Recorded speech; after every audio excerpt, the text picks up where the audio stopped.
Hello and welcome to another episode of It Came From the Page. And since there is an Alien movie coming out tomorrow as I record this, Alien Romulus is coming to bless us all with some xenomorph action. Oh, I'm so excited. I thought it would probably be about time to finally do what I consider my top 10 Alien tie-in novels. Now, I haven't read everything. I have read over 20. I think I'm like nearing like 25-ish Alien books that I've read in total. Some of my blind spots are I have not read all of the Dark Horse adaptations back in the day. I own them. I just have not got through all of them. And I have also not read every single one of the Dark Horse Press ones as well. So a lot of these will be more modern, more recent Alien books. So just keep that in mind. I do have blind spots. I haven't read and watched everything. So a bit of explanation. If you've never... What is Alien? So Alien is a film by Ridley Scott from 1979 that is, in most respects, like the best haunted house movie ever made. It's basically like a creature on the loose in a singular location. So Alien is my favorite film, maybe of all time. It fluctuates. The original Gojira from 1954 is also up there.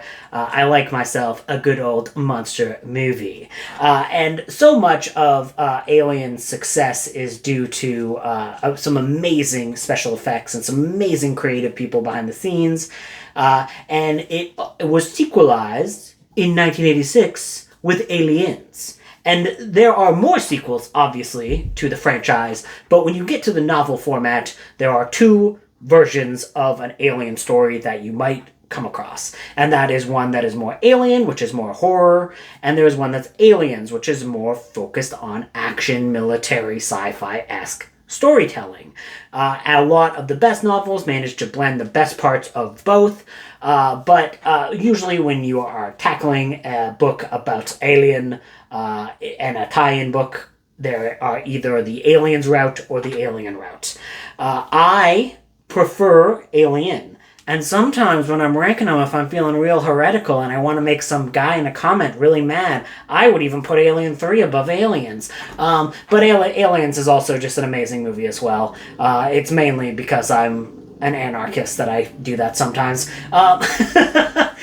So you will see a more of a preference to the Alien type storytelling here as we go in. Now there are tons of tie-in novels, there are tons of tie-in comics, there are Alien versus Predator stuff, which I have not even decided to touch here. There are short story collections, there's so much. So this is focused on Alien-only novels. So these are novels about the creature Alien. No crossovers, no nothing, no short stories. These are full-on novels. So let's begin. So first up, I'm going to go with Alien Prototype. This is by Tim Wagner. If you are in the horror movie tie-in universe, Tim Wagner is a name you will see come up again and again and again.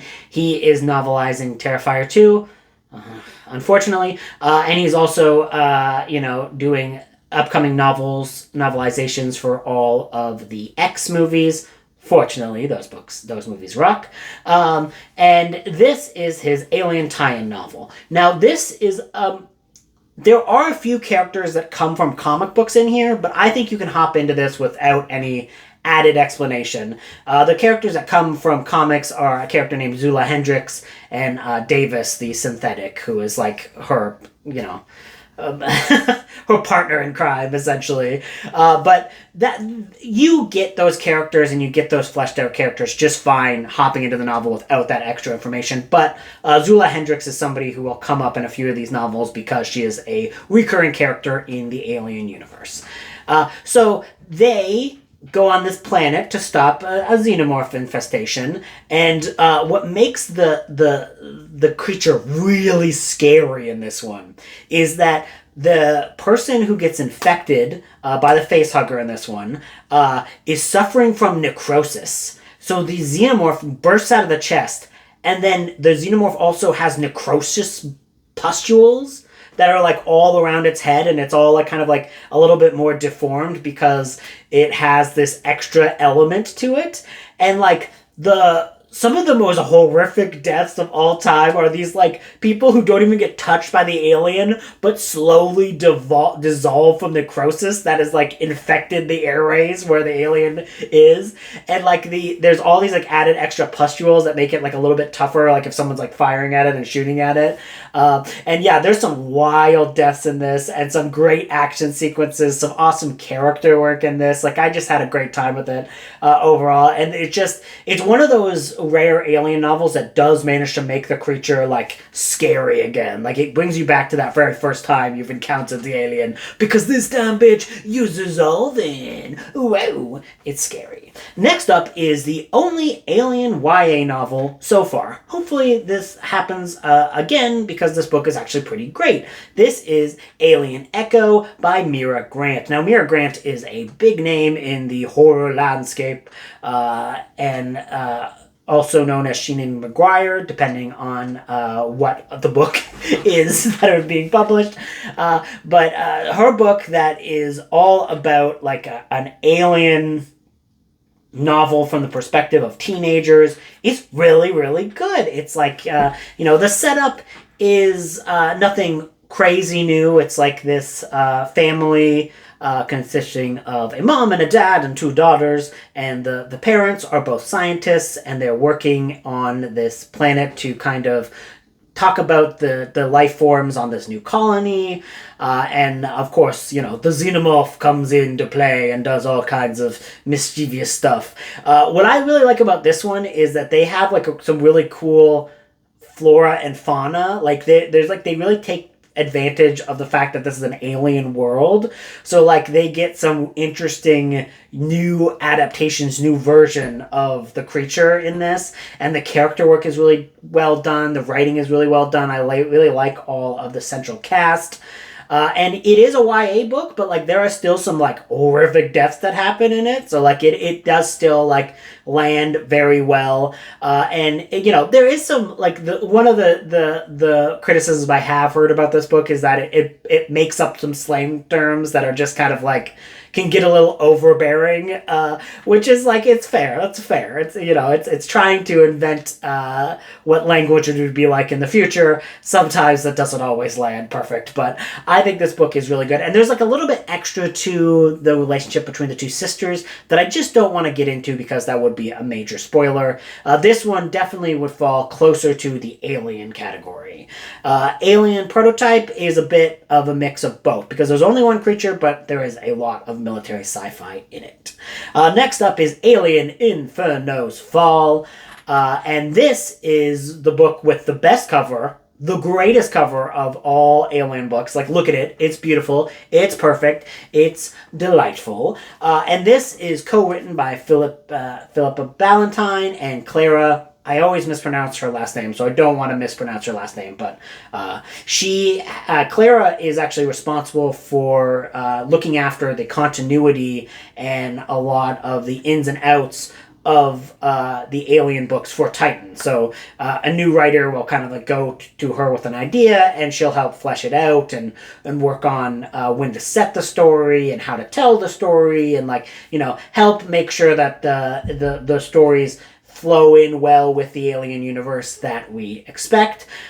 This one also ties in a little bit to the Alien RPG game at the end of this novel and at the end of one of the other novels that are coming up right after this.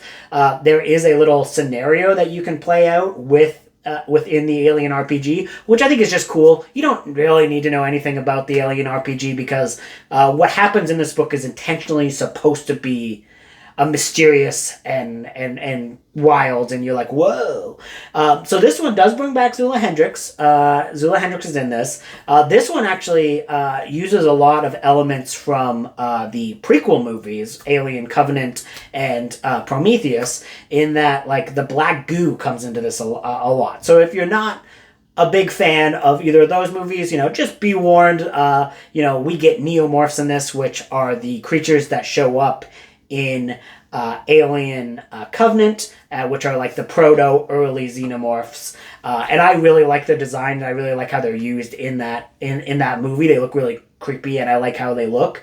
And those are the main creatures that are being, fought in this. So the story is like a group of miners, and they're like this family who are all working at this mining colony, and there is all of a sudden one day there is a mysterious ship that shows up and just carpet bombs the world with all of this like mutagen, and all of a sudden crazy monsters start showing up, and it's like a race to the finish to see if they can escape this planet that has just all of a sudden become incredibly hostile and violent and wild. This book really is great because they do a lot with synthetics in this that I think is really interesting. That's one of the other things that really do make Alien books really enjoyable, because there is a lot to talk about artificial intelligence and what it would be like to have like a synthetic person, and all of the ins and outs of the culture that would happen with having very humanoid looking artificial intelligences. So I think that's another element that always makes these books really hit and are really interesting, is that element of utilizing synthetics, because that's really the other added thing to put in here. It's like it's either military sci-fi, horror, or it's like kind of like a sci-fi about artificial intelligence. And it's really kind of a wraparound of all three that really make these books entertaining and fun to read. This one just has really good characters and really interesting characters, and there is some like really awesome action sequences in this that I really like, and some pretty creepy moments as well. You do get a little bit lost near the end. Sometimes this happens in Alien book because like, especially it's like a mining planet, so it's like trying to figure out what's going on in huge action sequences can be a little bit like whoa, I'm getting kind of lost. But that's also the point. Like, you're supposed to be in the shoes of the people who are in this horrific like situation. So like things can be a little bit confusing, but that's also the point. Like, it makes you kind of feel like you're lost in the shuffle with everyone else. But just, be aware, that is the thing. Next up, this one I feel like I might be on the minority for loving this one, but I really, really did. And this is Alien: Enemy of My Enemy by Mary San Giovanni. And I thought this book rocked. This book rocks so hard, because this book is both Alien and Aliens. Like, it does both. It does both. Because, like, it starts off, and it's like a very, a confined alien tale that you're used to. It's like, so these people who are on this planet for research, and the planet is slowly falling apart because its orbit around a sun is like declining, so all the gravitational forces are like kind of getting thrown out of whack. So this planet will not be habitable in a few months, and these are the last people who are waiting to get evacuated off of this planet so that they can, not die. So they're getting all their research done, and then they're also trying to, survive and get everything packed away and make sure that they're not left behind when the last batch of the planet is consumed due to its falling orbit. And it starts there, and the alien gets thrown into a mix, and there's all these aliens, and like, it's really fun to see all these characters try to survive and escape and get through the scenario. But then what happens is it goes past that scenario. That scenario gets solved, and then it goes to this other bigger scenario, this big wider world kind of scenario that is wild. So it has like a really restrained, fun, horrific, interesting elements to the beginning, and then it kind of expands to all types of madness near the end. This book is not afraid to kill kids, which I thought was really, like, because that's usually the one thing, alien books, it's like, people don't like to kill Newt. Newt is, everyone liked Newt. Newt was a great character in Aliens. You want that character to live a long, happy life. And then Alien 3 happened. But, but most of these books don't kill kids. It's most horror books in general don't kill kids. This book is not afraid to do that. And when it does, I was like, oh! I remember it happened, I was reading, I was like, oh my god! I can't believe they did that. That's amazing. Which is probably just makes me look like a monster. It was really great. This book is just a lot of fun, and I really like it, so I would definitely recommend it. Next up, we've talked a lot about Alien 3. Some people hate Alien 3 with the red-hot passion of 1,000 Suns. Well, I have the Alien book for you. It's Alien 3, the Unproduced screenplay by Pat Cadigan. Now, this is based off of the William Gibson drafts for Alien 3, and it's so interesting because those drafts have had a bigger impact upon how people view the wider Alien universe now than anything else. So William Gibson, in these two drafts, he introduced a lot of ideas and a lot of concepts that when they made the Alien RPG and they kind of like started to collate all of these disparate ideas to make an actual Alien universe, so that people can explore and tell stories in, they use a lot of the ideas and themes that were introduced in those unproduced screenplays, like the UPP, which is the Union of Progressive Peoples, and it's interesting because those screenplays are very dated, very dated. It's very much Cold War-esque storytelling. Now, I think that there's been a number of adaptations of this story in recent years. So there was a comic book adaptation, and then Audible also did a radio play adaptation of the William Gibson screenplay. Now, both of those use the second draft when they are producing what they have. This book is an adaptation of the first draft of William Gibson's screenplay for Alien 3, and that is my favorite draft of the two. I much prefer the first draft because it kind of goes way more intense and way more out there, and that draft still has problems though. So I really love this book because this is the best version of Alien 3 that could have happened. So had all of Alien 3 gone well and someone who is skilled adapted that screenplay and kind of tweaked it and made it to be even better than it was originally, this is what you would get. And Pat Cadigan is a master writer. They managed to make this story really hit and really work as a whole, which is one of the things that a lot of people, when they read those original William Gibson drafts, like there's some really good ideas into it, but it doesn't cohese as a whole very well. This one does. And some of the changes it makes to the xenomorph and the alien really make this book scary. Things that happen in this book, like, legitimately are scary in my opinion. And I found this just a really compelling, really fun read. The cover is gorgeous. Gorgeous cover. And I think that a lot of people who are not happy with the Alien 3 that we got would really enjoy this version of Alien 3, and I really, really like it. I think it's like a really well-written book in general, and is the novelization that never was. Next is a book that literally just came out, and this is Alien Uncivil War by Brendan Deenan. Now, here's the thing. I understand that the title is not great. It's just not a great title. It is not a great title. But I assure you, it is a wonderful book. It is a great book. I just read this, and it's really stuck in my brain, and I really, really did enjoy it. I don't know if this will be for everyone, but what's funny is, if you read the afterword, you discover that this was also a version of Alien 3 that the writer had in his mind that he wanted to write. And he literally pitched it to Titan as his version of Alien 3, and they're like, God, dude, we're done. We can't do any more alternate Alien 3s. We're not doing it. But they kept it around, and someone contacted him and was like, hey, what if you changed it and switched it up and kind of veered over here and still took those core ideas and folded it into an original story, which is what he does. And this is freaking great. It's great. It's awesome. It is a book that takes place after Alien Resurrection, which not too many books do. There's Alien Original Sin by Michael Jan Friedman, which isn't bad. I don't mind that. And then there's Alien Sea of Sorrows by James A. Moore, another book which I actually do quite enjoy.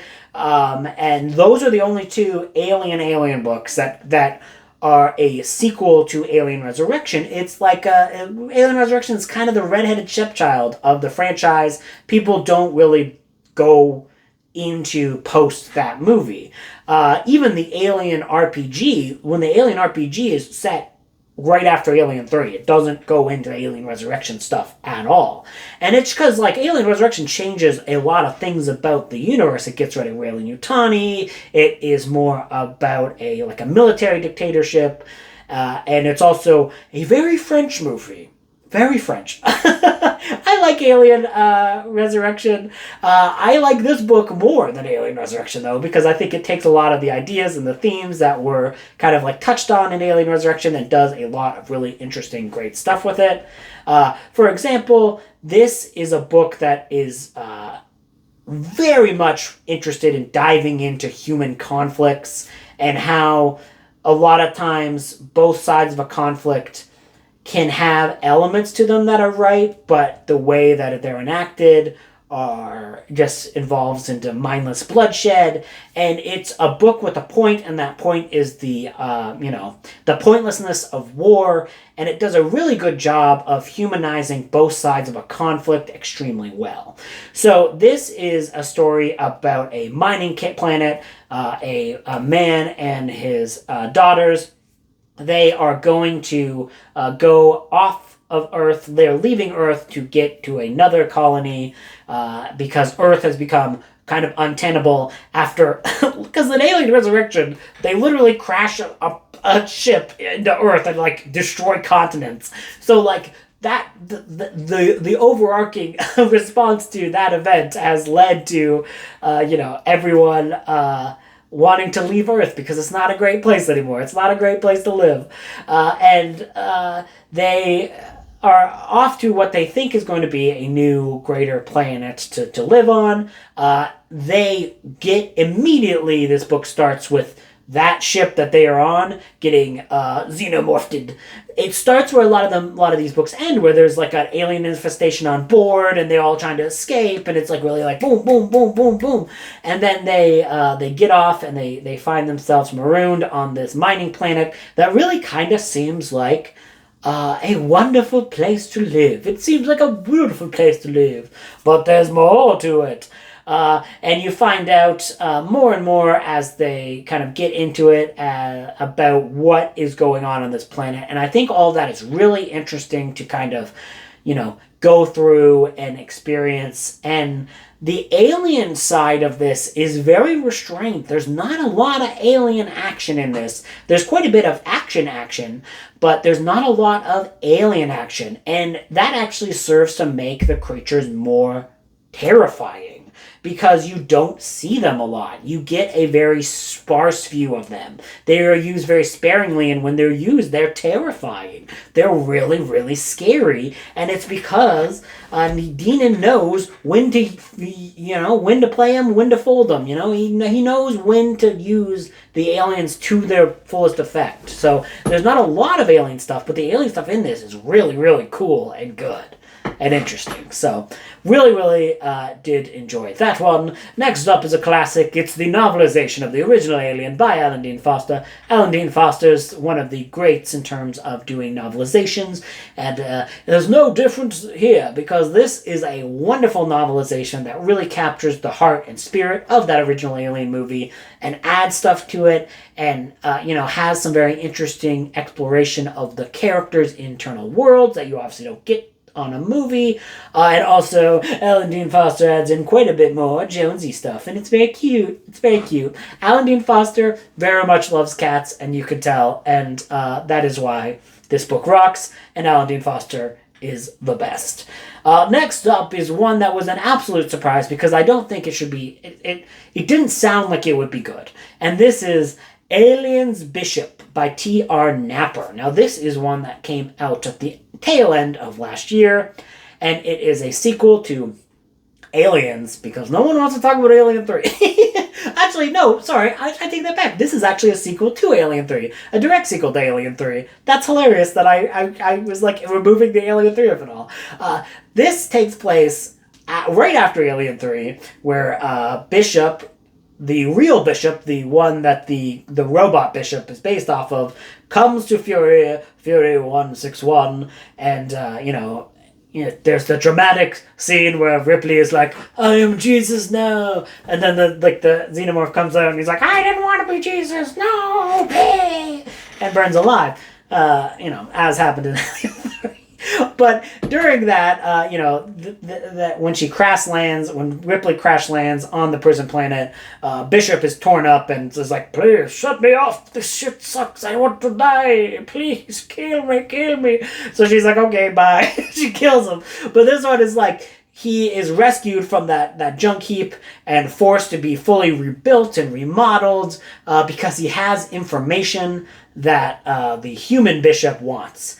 And it is all about AI and tech and all of that stuff that is really talked about in a really interesting way and divulged and kind of dissected and really kind of like tries to present what it would be like to actually be an artificial person in the alien universe.